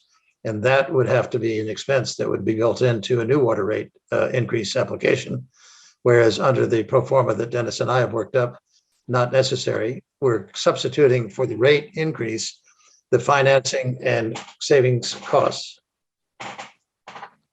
Well, that was my concern. And then the other thing, obviously, is that the East Northfield residents are going to be faced with also, as a side issue, a increase in the sewer fees, because obviously that facility needs between $8 and $9 million worth of upgrades to that facility. So I'm concerned about the impact that's going to have on the East Northfield residents who are, going to get potentially a double whammy.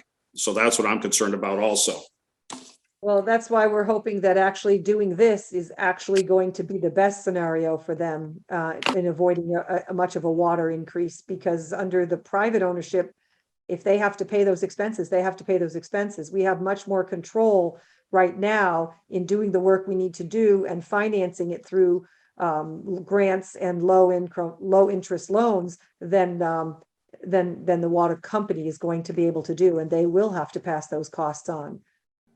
So that's why we're looking at this as a potential solution to those huge rate increases, not as a cause of it. No, but I just am concerned because obviously we've found out a large debt that may be passed on to the company or eaten up by Northfield Mount Herman and some other expenses. So there's obviously going to be some issues there. And I don't know if they put that debt that they currently hold or those expenses in the pro forma. That's why I'm asking. Thank you. I have a question going back to part of the earlier presentation. Just a comment that was made that we have a public water supply because we have a school. Now, are we talking elementary school or Thomas Aquinas? That's the elementary school. Okay. The high school is also a public water supply. Any place that meets that criteria that he pointed out of 60 days of so many people is a public water server, a public water supply. Restaurants are public water supply servers. So, the elementary school is on the Northfield Water District. It's not relevant to this discussion here. Water district, then the testing is done by the district. If they're not on a district, then they have to do it themselves. Pioneer Valley Regional would be a district by itself, or a water supply. They have to serve themselves as a public water supply because they're not on a public water server. Yeah. So they have to be a public water supply themselves. Northfield, and I'll call you back as soon as I'm done. Yeah, bye. Lois, I have a question. This is Sue Kaczynski, Finance Committee, and this is for Andrew. Andrew, there are no guarantees that this district will get any USDA money. Is that correct? I mean, there's no guarantee. I mean, there's a probability they will, but there's also the potential that if their income is such or whatever, they may not get any USDA money. Is that correct? Or if the project isn't enough? That is a possibility. There's never a guarantee of anything in this world. But I have assurances from my connections at USDA, and their engineering, having spoken at length about this project. And they don't waste a whole lot of time on projects they don't think aren't feasible or aren't worth taking on. So if they did not accept this in an RD application, I'd be very surprised. I'll put it at that. And if you wanted to think about the downside, as you just mentioned, if they did not accept it and we don't have the resources from USDA that we're talking about, then there'll be no transfer of assets to the water district. The water district will not start operating, and we'll be right back where we are now with a break-even water company at best having to make more rate increases to pay for filtration. And I have a question also. The filtration, you had mentioned that you're going to do something. You said that the DEP is mandating that you do a very expensive filtration plant. However, you said you're going to do something for $300,000 to take care of that. Could you explain that a little bit? Sure. There is a company that does what are called Rain Torrent. Pardon me? Rain Torrent. Yeah, Rain for Rent is a national company. They have had good success in installing small pocket filtration systems in various localities around the country. One that I'm familiar with because I have a farm in upstate New York where I spend most of my time is Hoosick Falls, New York, which had terribly polluted water, became a source of great concern by the politicians in New York State. And the Rain for Rent system was used to cure the problem quite successfully. But we don't know yet, because we have not had enough data yet to obtain approval from the Massachusetts regulators, is what they will think about it. But we do have assurances from the company, Rain for Rent, that their system works, that their system is 10% as expensive as the Mammoth system that was under consideration when we were faced with the requirement to filter the water 3 years ago. And the water company, before my time really, but the water company just had to say, no, if we can't afford to do $500,000 worth of work now because we're not paying our workers and we're not paying our debt and we're not paying much of anything, then how are we going to service the debt on a $5 million filtration system? So the key thing here is to find something that's an alternative. Good filters from Rain for Rent. Maybe we have to go back to a well system, but that's also more expensive than Rain for Rent. And that's all part of the work that the water company is doing now to upgrade the system and provide a filtration system that would work. And we're going to start, we've already started. We're putting out bids this week or next. We're starting with the work of the 3 most important projects that I've identified that the water company needs to have done. There are 2 water mains and water lines in Northfield that need to be significantly repaired. One of them needs to be replaced, and we need to finalize the relationship with Rain for Rent and get the regulators to approve it. If we can do those things, we've spent money, but it's been money well spent. And when the assets are transferred to the water district, you'll benefit from those improvements. Okay, so what's the plan if the regulators do not approve this? Well, it would be argue with them, which I've been doing and others have been doing for some time. The idea that this water company could afford a $5 million filtration plant was, to me, just not a significant argument. We can't. If we did a rate increase to cover that expense, the rates would triple in Northfield. So we said no. We told the regulators we're not going to do it because it's not economically feasible. If we can't get this system from Rain for Rent approved, then we'll have to start thinking again about wells, which are significantly more expensive. And we'll have to start thinking about whether we try, although it's an exercise of futility, to drill wells near the dam, or we try to do what was described as the other water district solution, to drill wells in the lowlands where there's much more water to be produced, pump it uphill, and then feed it back down. Very inefficient and expensive. So we're looking for the system that is going to guarantee pure, clean water, but at a cost that is manageable by the residents of Northfield. John, when we did the 2 rate increases, included in those rate increases were all expenses, all maintenance and operating costs, and I believe a profit component that was allowed for all utilities, water utilities that are for profit. What happened to that profit component when I that was the artificial way in which rate increases are reviewed and approved by the DPU. They establish a rate base, they allow and impute some profit. Well, I can assure you, and we've got audited financials that we've given to Andrea, that this water company does not have a profit. Is that because the water company is paying debt back on the 900? No, the water company is in default on its payment obligations to the school. We're not paying that debt. And as of 4 weeks ago, we were no longer paying for our employees because we have other uses for the money we generate from customer fees, namely the 3 projects that I mentioned, 2 water mains and the filtration system. So that's our first priority. The school is sitting there with debt that is not being serviced. But at some point in time, as this transaction proceeds, we'll have to deal with that. Okay. As I said, I speak for the water company. I'm the happy unpaid president of the water company. I do not speak for the school.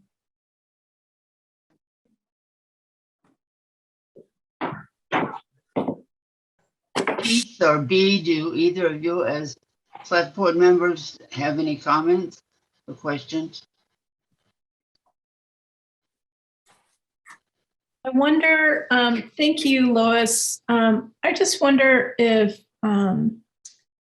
Donald and Dennis could just reiterate the pro forma includes assumptions regarding debt. If you could just restate that. And it also sounds like regardless of whether this is a private water company or a water district, many of these steps with regards to water production and water safety, particularly with the Mass DEP, must be done by either, correct? Well, I mean, I'll leave Dennis to describe the assumptions made and the creation of the pro formas, and then I'll address the second question. Okay, thank you. You're welcome. Go ahead, Don.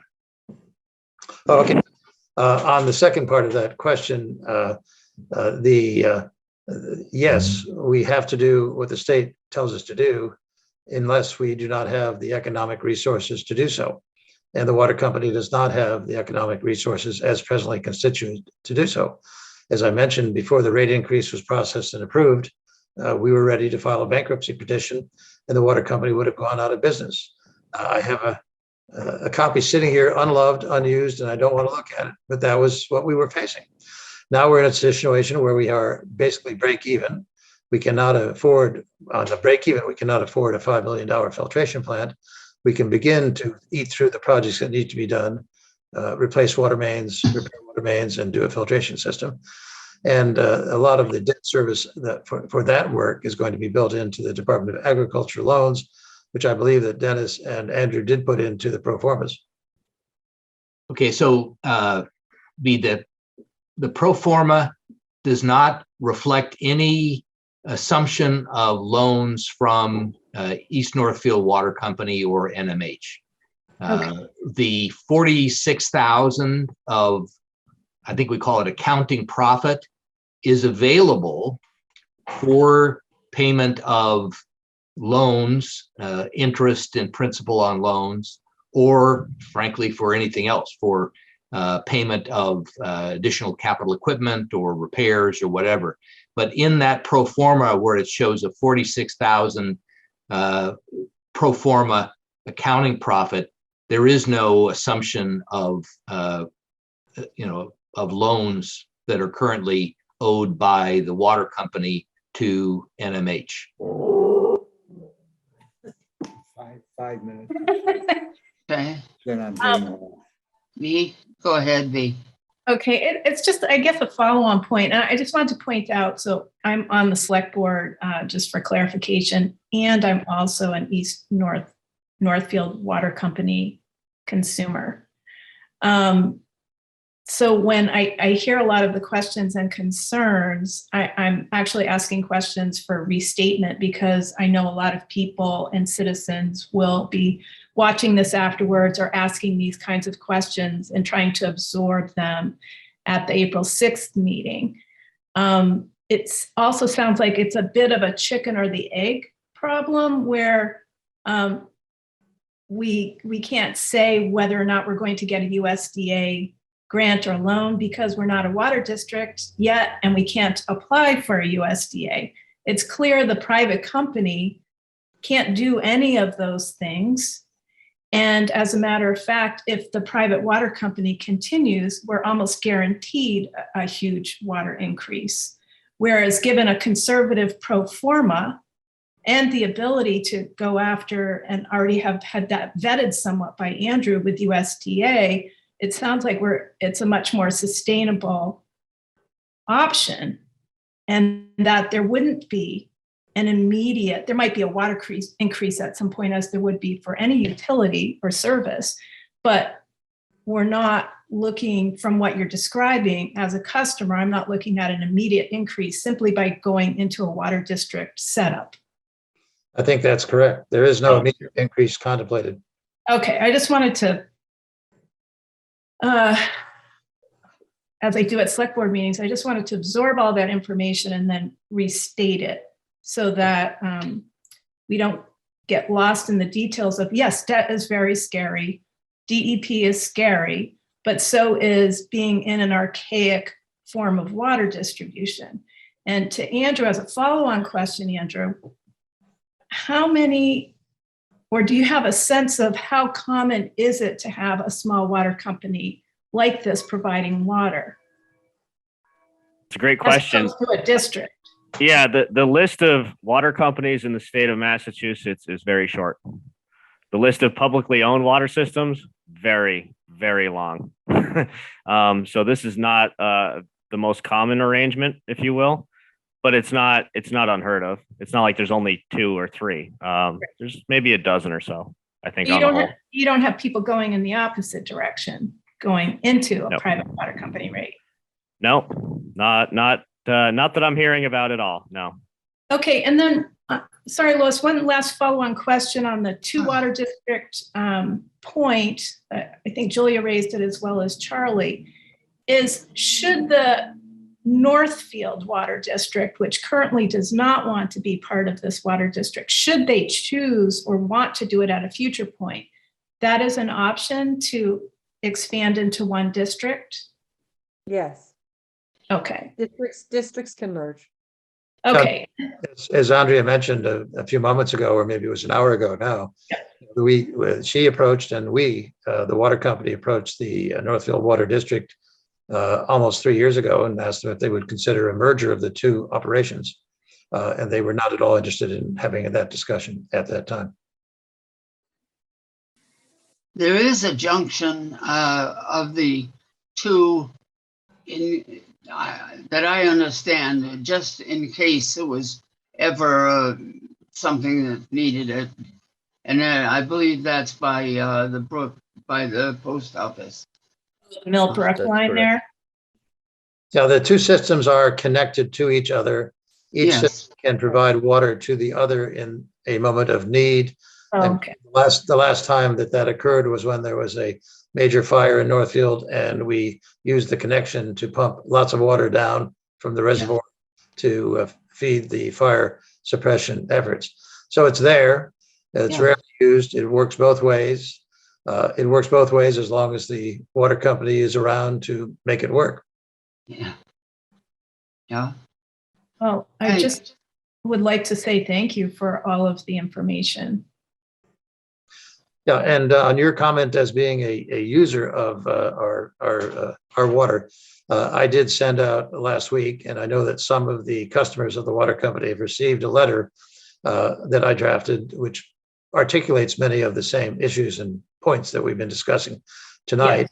And I foolishly in that letter said, anybody who has more questions can call me. Did you get phone calls? I haven't got any calls yet, but if more than 300 people call me every day, it'll take me a little while. I just got mine on Saturday, FYI. So maybe this week you'll get some more calls. We're ready. Thank you. Is there anyone else present that would like to ask a question or make a comment?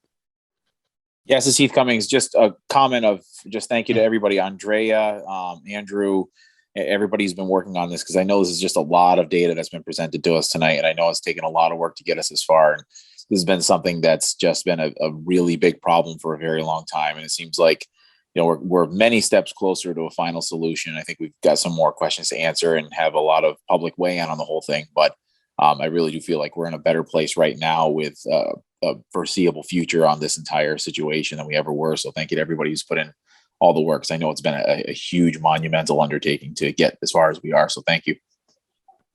Okay. I say thank you too. A very good presentation tonight. You're welcome. Well, All we'll be right. fine tuning it, and we'll be presenting it again in at the April meeting. I'm hoping we'll be able to figure out how to make that work. I have not used a screen at the school, but we will figure that out. But essentially, we will be doing the same presentation with any tweaks that we feel after tonight's meeting need to be made. And hopefully there will be some additional residents there to participate. That will be the public forum then on it, yes. Okay, I guess the next step will be for us, the Finance Committee will meet next Monday night, and we will hopefully make a decision on our recommendation on this and not do it tonight. We can have our meeting then. All right, I will declare the Finance Committee meeting closed. Heath, do you want to close your meeting? Yes, we'll adjourn the select board meeting. Okay. You need a motion? Yes, we need a motion. I move that the select board adjourn their meeting. Where's Bernie? I make a motion to adjourn the Finance Committee meeting. Second. I think Bernie's on Karen's line. Oh, got it. I'm on Karen's line. I'll second. Oh, he seconded it. Okay. Heard you. All in favor. Aye. Aye. All in favor on the finance committee? Aye. Aye. All Okay, right, thank you, everybody. thank you for all the we'll be in touch. information.